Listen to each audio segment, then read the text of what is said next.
नमस्कार दोस्तों। एनसीईआरटी सार कक्षा 6 से लेकर के 12 तक की पुस्तकें हैं उनमें से। और आज देखिए नेक्स्ट वीडियो में क्या दे रखा है। मत्स्य पुराण एक ग्रंथ है और इसकी किस वंश से संबंधित है ये आपका आंध्र सातवाहन वंश से संबंधित है। विष्णु पुराण ये किस वंश से संबंधित है, यह है मौर्य वंश से। खरोष्टी लिपि किस प्रकार लिखी जाती थी, दाएं से बाएं। खरोष्टी लिपि को दाएं से बाएं लिखा गया था। नारद स्मृति से किस वंश के विषय में जानकारी मिलती है, गुप्त वंश। स्मृति ग्रंथों में सबसे प्राचीन प्रमाणिक जो प्रमाणिक पुस्तक है वो कौन सी मानी जाती है, मनुस्मृति। मनुस्मृति। सूंग काल का मानक ग्रंथ किसे कहा जाता है, मनुस्मृति को। स्त्री को पुरुष की अर्धांगिनी किस ग्रंथ में कहा गया है, यह कहा गया है सतपथ ब्राह्मण में।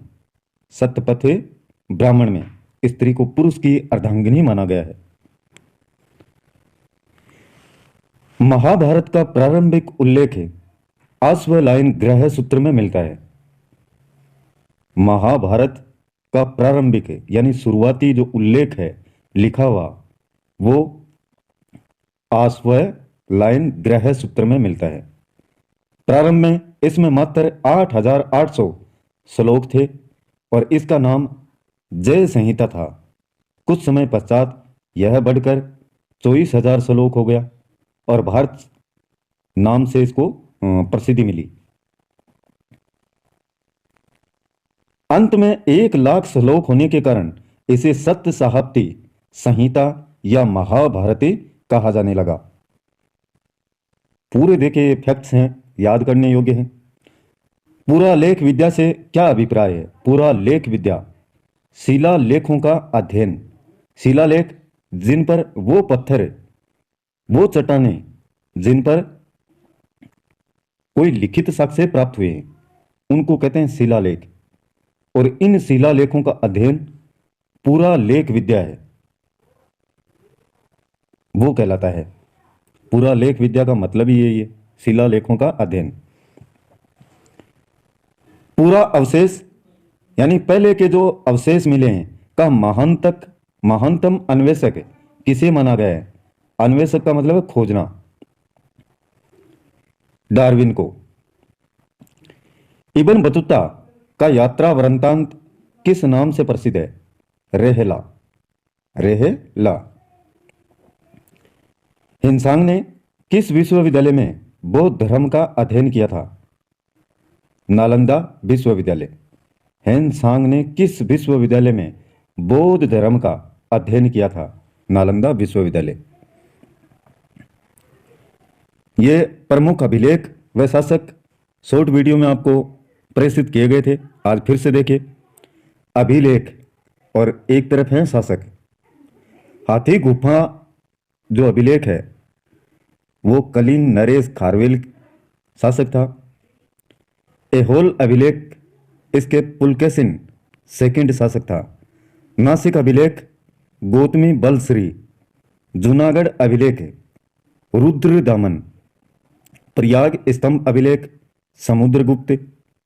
मंदसौर अभिलेख मालवा नरेश यशोवर्धन। ग्वालियर अभिलेख प्रतिहार नरेश भोज। देवपाड़ा अभिलेख बंगाल शासक विजय सेन। भीतरी व जूनागढ़ अभिलेख स्कंदगुप्त। स्कंदगुप्त। तो ये सारे अभिलेखों का और उनके शासकों का नाम आपको अच्छे से याद रखना है। बौद्ध स्तंभ लेख से किसकी जानकारी मिलती है, शुंग काल की। हिंसांग ने अपनी यात्रा वृत्तांत का वर्णन किस पुस्तक में किया था, सीयू की। सीयू की ये पुस्तक का नाम है। अरबी भाषा की पुस्तक किताब उल हिंद की रचना अल बरूनी ने की। अल बरूनी। मोरक्को का यात्री इब्न बतूता भारत में मोहम्मद बिन तुगलक के दरबार में आया था तथा तुगलक ने उसे दिल्ली का काजी नियुक्त किया था। किसको किया? इब्न बतूता को। यह कहां का यात्री था? मोरको। किसने किया? मोहम्मद बिन तुगलक है। क्यों?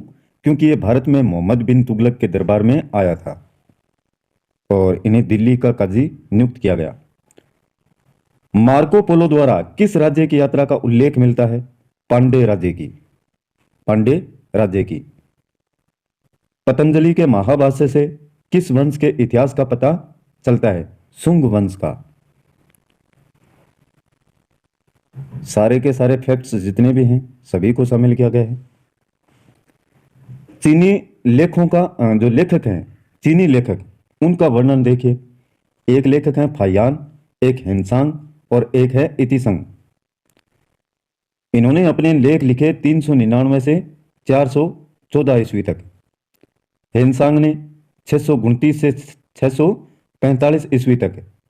इतिसंग ने 673 से 675 ईस्वी तक। रचनाएं फायान ने लिखी भारत दशा का विवरण। हेनसांग ने सीयू की, जो पाश्चात्य संसार है, उनके लेख। और इतिसंग ने प्रसिद्ध बौद्ध भिक्षुकों की आत्मकथाएं लिखी। इनका जो यात्रा का विवरण है, फायान ये प्रथम चीनी यात्री था जिसने चंद्रगुप्त द्वितीय विक्रमादित्य के समय भारत की यात्रा की थी। और इसमें इसने गुप्त काल में वस्तु विनिमय का माध्यम कोड़ियां तथा चंद्रगुप्त मौर्य के राजप्रसाद यानी राजमहल को देव निर्मित बताया है, देवों से निर्मित। दूसरा आपका हेनसांग है। हेनसांग सम्राट हर्षवर्धन के समय भारत आया। फायान आया था चंद्रगुप्त द्वितीय के समय और ये हर्षवर्धन के समय। इसने हर्ष को शिलादित्य की उपाधि से विभूषित किया। इसे यात्रियों का राजकुमार, शाक्य मुनि, नीति का पंडित कहा जाता है हेनसांग को। तो ये इसके अन्य नाम हैं जो दिए गए हैं। यात्रियों का राजकुमार, शाक्य मुनि, नीति का पंडित है। हर्षवर्धन के समय यह भारत में आया था। हर्षवर्धन ने इन्हें शिलादित्य की उपाधि से विभूषित किया। इतिसंग चीनी बौद्ध यात्री जो नालंदा विश्वविद्यालय में अध्ययनरत रहा और सती प्रथा का प्रथम लिखित साक्ष्य 510 ईस्वी के भानुगुप्त के एरन अभिलेख से प्राप्त होता है। किसका?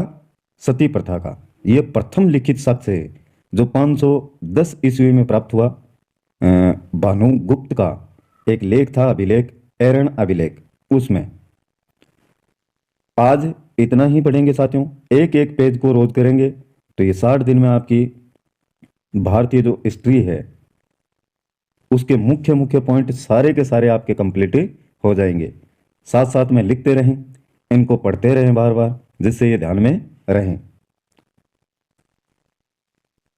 आज का वीडियो आपको पसंद आए तो लाइक कीजिएगा, अपने मित्रों के साथ में शेयर करें और चैनल को सब्सक्राइब नहीं किया है तो वो भी कर लें, जिससे आपके मोबाइल के होम स्क्रीन पर आपको लगातार नोटिफिकेशन मिलते रहे।